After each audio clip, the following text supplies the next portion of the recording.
নমস্কার বন্ধুরা, কেমন আছো? আশা করি তোমরা সকলে খুব ভালো আছো।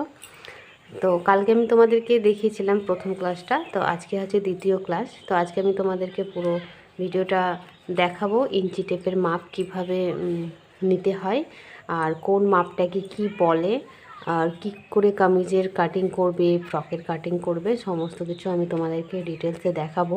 তোমরা মনোযোগ সহকারে পুরো ভিডিওটা দেখবে। আশা করি তোমরা এই ভিডিওগুলো দেখলে তোমাদের সেলাইয়ের একটু হলেও তোমাদের কিন্তু সাহায্য হবে, তোমরা শিখতে পারবে। আর যারা প্রথম থেকে সেলাই শিখতে চাইছো তাদেরকে বলবো প্রথম ভিডিও যেগুলো আছে সেগুলো তোমরা কিন্তু দেখে নিও। আজকে আমি তোমাদের দ্বিতীয় ক্লাসটা দেখাবো। তো দ্বিতীয় ক্লাসটা দেখার আগে আমি স্ক্রিনে দিয়ে দেবো কোনটা কোনটা তোমাদেরকে লিখতে হবে এবং মুখস্থ করতে হবে, ঠিক আছে? কারণ কিছু কিছু জিনিস আছে সেগুলো তোমাদেরকে কিন্তু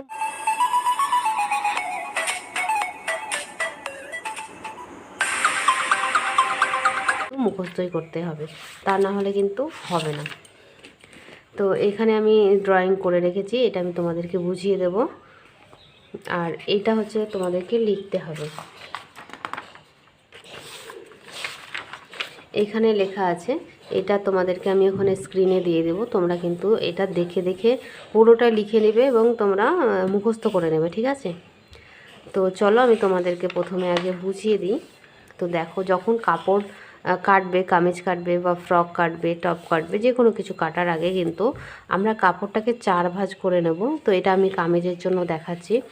তো এটা হচ্ছে তোমার কামিজের জন্য কাপড় যেটা হবে, কোমর যত হবে তার থেকে 10 ইঞ্চি কাপড় বেশি নিয়ে কাপড়কে 4 ভাঁজে ভাঁজ করতে হবে, ঠিক আছে? কোমরের মাপটা নেবে শেষে বা ঘেরের মাপটা নেবে, সেটাকে 4 ভাঁজ করে নেবে। তার থেকে আবার 10 ইঞ্চি তোমরা কাপড় বেশি নিয়ে 4 ভাঁজ করবে।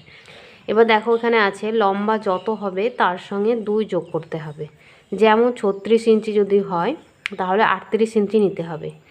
আর 3 নম্বরে আছে পুট যত হবে তাকে 2 দিয়ে ভাগ করে 1 ভাগ নিতে হবে, ঠিক আছে? মানে পুট তোমার যদি 12 হয় তাহলে তোমাকে 6 নিতে হবে, হ্যাঁ, এটাই নিয়ম। তাহলে পুট যদি 16 হয় তাহলে তার অর্ধেক কত, 8 নিতে হবে, এখানে তাই লেখা আছে। তারপরে দেখো, হিপ যত হবে তাকে 2 দিয়ে ভাগ করে তার সঙ্গে 1.5 ইঞ্চ বা 2 ইঞ্চ বাদ দিতে হবে। তো আমরা দেখো প্রথমের এই জিনিসটা করি না, তোমরা কি করবে বলো তো? পুট যত হবে হিপ ততই নেবে। আমাদের পুট যদি 7 ইঞ্চি হয় তাহলে হিপও আমরা 7 ইঞ্চি নিয়ে নেব, ঠিক আছে? এটাতে সবথেকে সহজ। যেমন ধরো পুট যদি তোমার বললাম ওটা, আর এটা যদি তোমরা করতে চাও এটা একটু বেশি কঠিন, তো এটা করার দরকার নেই। আমি আমার স্টুডেন্টদেরকেও বলি কি তোমাদের এটা করা দরকার নেই, তোমরা কিন্তু শুধু ওটা করলেই হবে। পুট যত হবে হিপ তত নিয়ে নেবে। তারপরে দেখো, ছাতি বলতে বুক বা বডি তোমরা যেটা বলবে, ছাতিকে তোমরা 4 দিয়ে ভাগ করবে, তার সঙ্গে 2 ইঞ্চি যোগ করবে। ধরো ছাতি যদি 40 হয় তো 40কে দেখো 4 দিয়ে ভাগ করেছি, 4 দিয়ে ভাগ করলে কত হবে? 4 দিয়ে ভাগ করলে 10 হবে। 10-এর সঙ্গে 2 ইঞ্চি যোগ করলে কিন্তু 12 হবে, ঠিক আছে? এরকমভাবে কিন্তু করবে। শেষ তো যত হবে তার সঙ্গেও কিন্তু আমরা 4 দিয়ে ভাগ করে তার সঙ্গে আমরা 2 যোগ করব। কোমরকেও কিন্তু আমরা 4 দিয়ে ভাগ করে 2 যোগ করব, ঠিক আছে? এই যে পুরো এটা আছে, এটা কিন্তু তোমরা পুরোটাই লিখে নেবে এবং মুখস্থ করবে। এটা তোমরা যদি ব্যবহার করো সঠিকভাবে তাহলে কিন্তু তোমরা একদম সহজভাবে তোমরা কামিজ কিন্তু কাটিং করতে পারবে। তো চলো আমি তোমাদেরকে ড্রয়িং করে রেখেছি তোমাদেরকে এটা বোঝানোর সূত্রে। তো দেখো ড্রয়িংটা, তো দেখো আমরা ড্রয়িংটা করে রেখেছি, আমি তোমাদেরকে আরও ক্লোজ করে দেখাচ্ছি। তো দেখো এটা হচ্ছে লম্বার মাপ।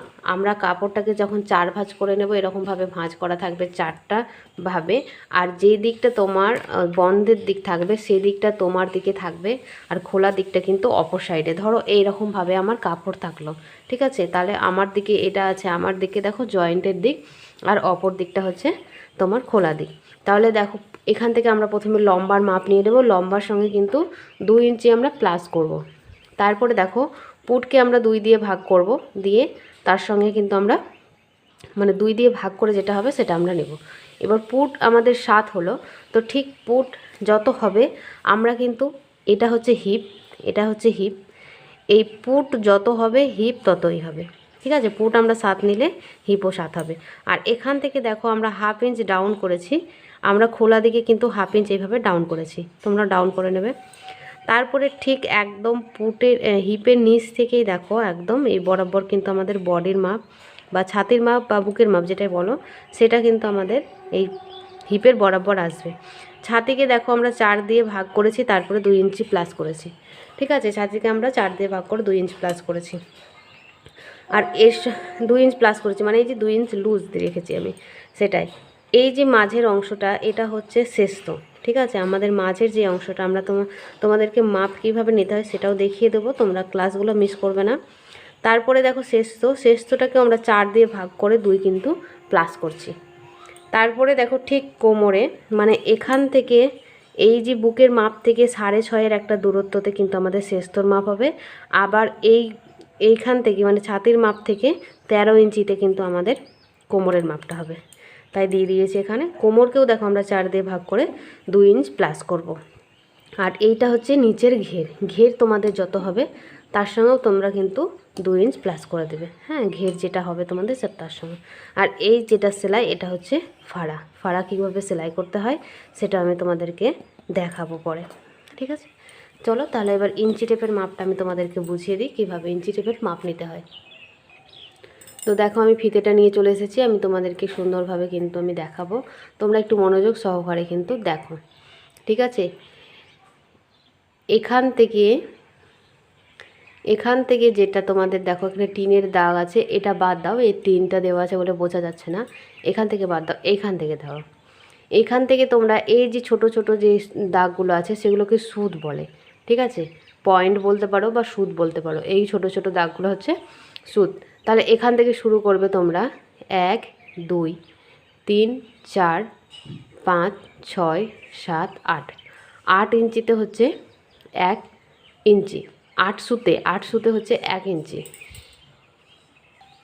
তো দেখো ইঞ্চি টেপের মাপে কি কি থাকে সেগুলো কিন্তু আমি লিখে নিয়েছি। ঠিক আছে, দেখো একটা দাগ সমান হচ্ছে 1/4। তাহলে আমরা ফিতেতে দেখব একটা দাগ বলতে। তো দেখো আমরা এইখান থেকে এটাকে বাদ দিয়ে এরপর থেকে দেখব, যেহেতু এটা ঢাকা আছে এর মধ্যে তার জন্য এটাকে বাদ দিয়ে দেখব। তাহলে এই যে একটা দাগ এইটা সমান মানে হচ্ছে 1/4। ঠিক আছে, এটা তোমরা চাইলে লিখে নিতে পারো। তারপরে দেখো 1 2, তারপরে দেখো এখানে 4টে দাগ সমান, এখান থেকে ধরো 1 2 3 4, 4টে দাগ সমান মানে হচ্ছে 1/2 ইঞ্চি। ঠিক আছে, এখান থেকে শুরু করে এখন এই 4টে দাগ সমান মানে হচ্ছে 1/2 ইঞ্চি। তারপরে দেখো আবার এখান থেকে শুরু করবে 1 2 3 4 5 6, 6টা দাগ সমান মানে হচ্ছে 1.25 ইঞ্চি। ঠিক আছে, আবার এখান থেকেই শুরু করবে 1 2 3 4 5 6 7 8, আটটা সুত বা দাগ বলছি আমি, 8টা সুত মানে হচ্ছে তোমার 1 ইঞ্চি। তাহলে দেখো এখানটাতে আমরা লিখে রেখেছি। তারপরে দেখো এখানে দেখেছি 12 ইঞ্চি সমান মানে হচ্ছে 1 ফুট। তাহলে এইখান থেকে শুরু করবে, এইখান থেকে শুরু করে 12 ইঞ্চি সমান মানে হচ্ছে 1 ফুট, মানে এখান থেকে এতটা সমান মানে হচ্ছে 1 ফুট। তাহলে 12 ইঞ্চি সমান মানে 1 ফুট, আর 3 ফুট সমান মানে হচ্ছে 36 ইঞ্চি বা 1 গজ। তাহলে 3 ফুট মানে 36 ইঞ্চি। তাহলে এখান থেকে আমাদের এতটা মানে হচ্ছে 36 ইঞ্চি মানে হচ্ছে তোমার 3 ফুট বা 1 গজ। আবার এখানে বলেছে 39 ইঞ্চিতে মানে হচ্ছে 1 মিটার। তাহলে 39 বলতে এখান থেকে 1 থেকে শুরু করে 39 ইঞ্চি পর্যন্ত মানে হচ্ছে 1 মিটার। আবার এখানটাতে দেখো বলেছে 100 সেন্টিমিটার মানে হচ্ছে 1 মিটার।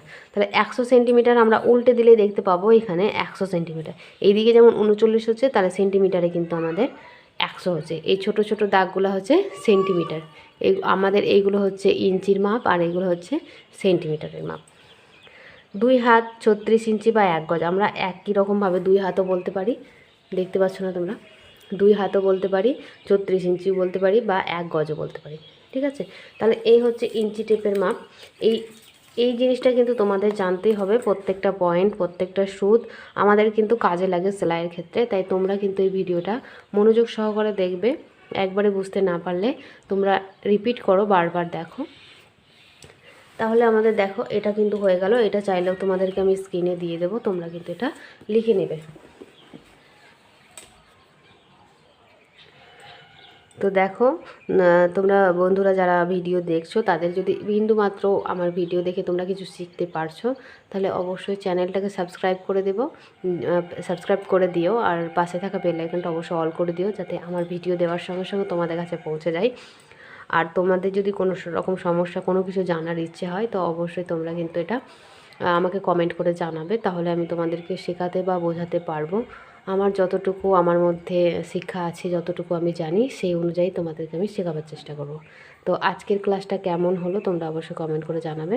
তো কালকে আবার নতুন একটা ক্লাস নিয়ে আসবো, পরপর তোমরা কিন্তু যদি দেখো তাহলে কিন্তু তোমরা এখান থেকেই সেলাই শিখে যাবে একদম বিনামূল্যে। তো আজকের মতন টাটা বন্ধুরা, দেখা হচ্ছে আগামীকাল।